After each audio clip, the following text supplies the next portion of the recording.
The scene from The Backhand of Fate by Gerald Frost. Hey, that's me! This scene is about 2/3 of the way through, so most of the characters already have reasonable backstories already established.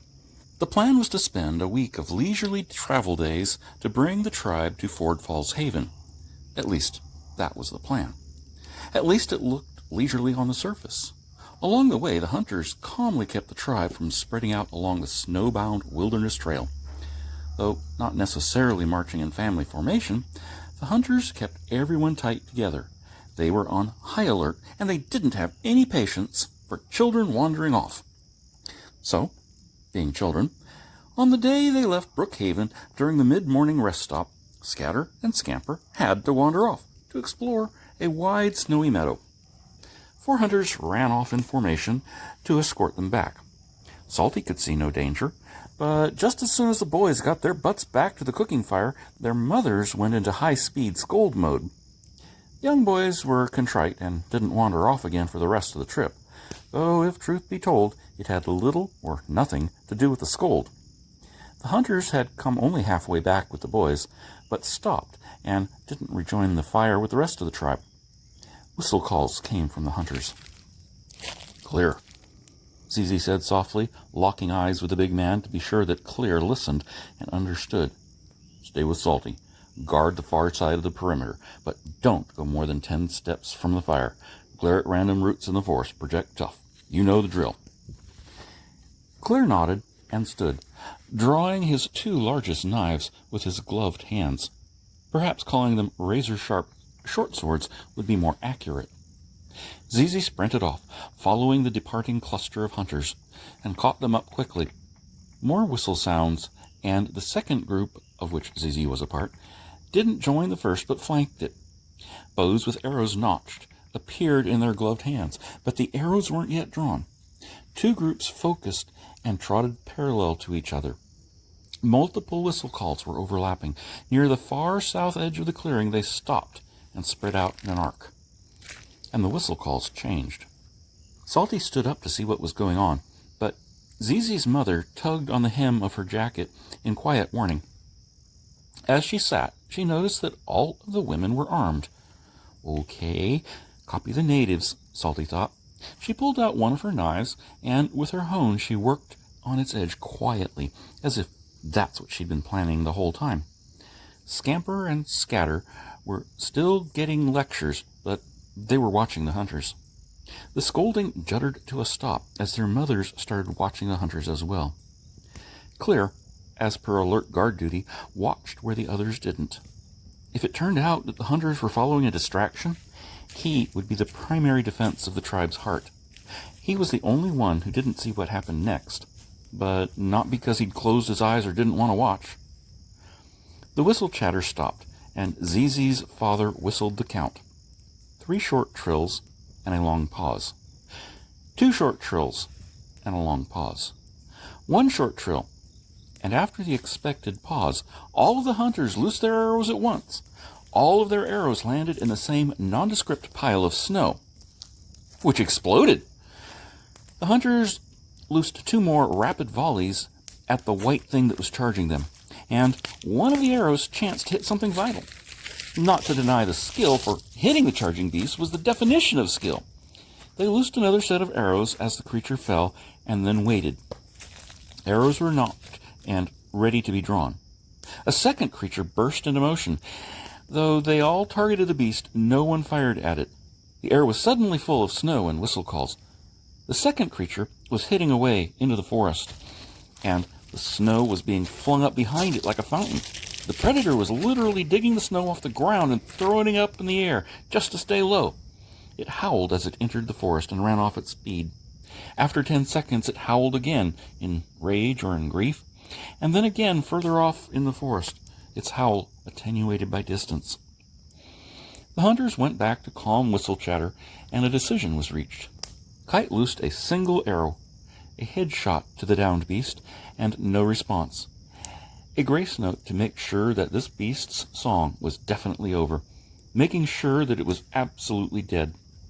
The hunters dressed out the beast where it had fallen. Hoisting it up into a tree would have made the chore easier, but the stunted trees at the edge of the forest wouldn't have helped much. And going into the deeper forest was problematic for other obvious reasons. Arrows were gathered, and laughing like nothing much had happened, they carried the hide and the meat back across the snowy meadow to the fire where the non-hunting members of the tribe had sat and watched. Normally they don't watch the hunters shopping for dinner, but this time dinner had literally come to them. One bony carcass red among the white, and one long furrow leading into the forest was all that remained to illustrate what had taken place. Yes, Salty would draw the picture later.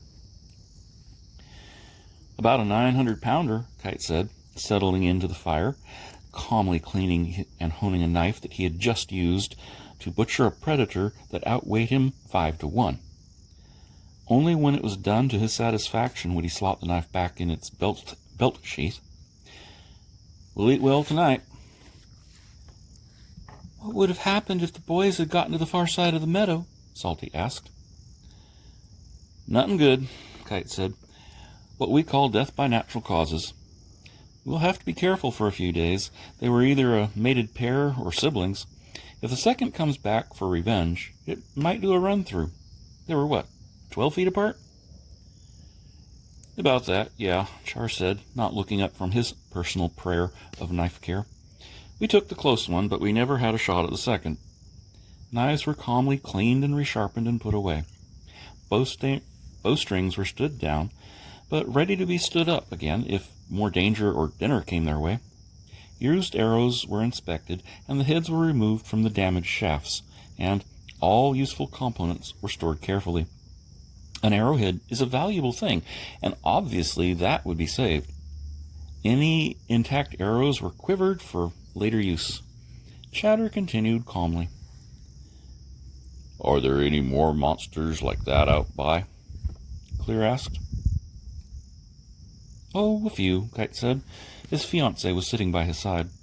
Her eyes were still wide and prominent beneath her furry hood. Her furry one-piece jacket, with its colorful accents and pockets and hood, seemed like such a sweet courtship gift. It now seemed more practical than beautiful.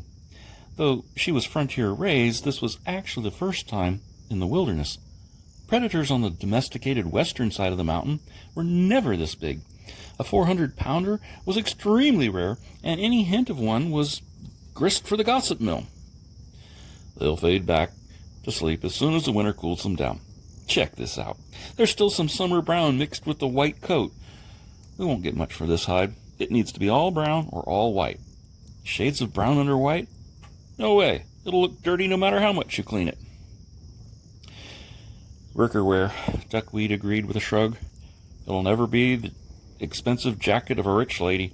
Still, cure it, and I'll take it down to the city next summer." Salty looked at Zizi and wondered.